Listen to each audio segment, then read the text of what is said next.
لا إله إلا الله والله أكبر لا إله إلا الله وحده لا شريك له لا إله إلا الله له الملك وله الحمد لا إله إلا الله ولا حول ولا قوة إلا بالله নবী করিম সাল্লাল্লাহু আলাইহি ওয়াসাল্লাম ইরশাদ করেছেন মান ক্বালাহা ফি মারাদিহি সুম্মা মাত লাম তাতআমহু নার।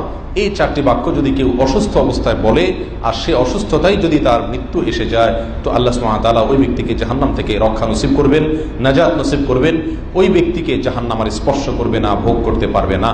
আবারও বলছি বাক্যগুলো, লা ইলাহা ইল্লাল্লাহু আল্লাহু আকবার লা ইলাহা ইল্লাল্লাহু ওয়াহদাহু লা শারীকা লাহু লা ইলাহা ইল্লাল্লাহু লাহুল মুলকু ওয়া লাহুল হামদ লা ইলাহা ইল্লাল্লাহু ওয়া লা হাওলা ওয়া লা কুওয়াতা ইল্লা বিল্লাহ।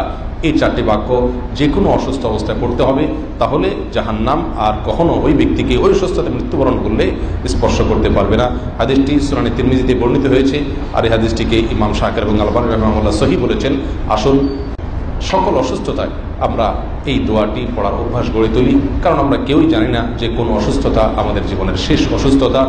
আর সেই অসুস্থতা অবস্থায় যদি আমরা এই দোয়া পাঠ করি, জাহান্নাম থেকে আত্মরক্ষার জন্য জীবনের শেষ প্রচেষ্টা হিসাবে এই দোয়াটিকে আল্লাহ সুবহানাহু ওয়া তাআলা আশা করতে পারে যে কবুল করে নেবেন এবং আল্লাহ তাআলা আমাদেরকে জাহান্নাম থেকে রক্ষা করবেন।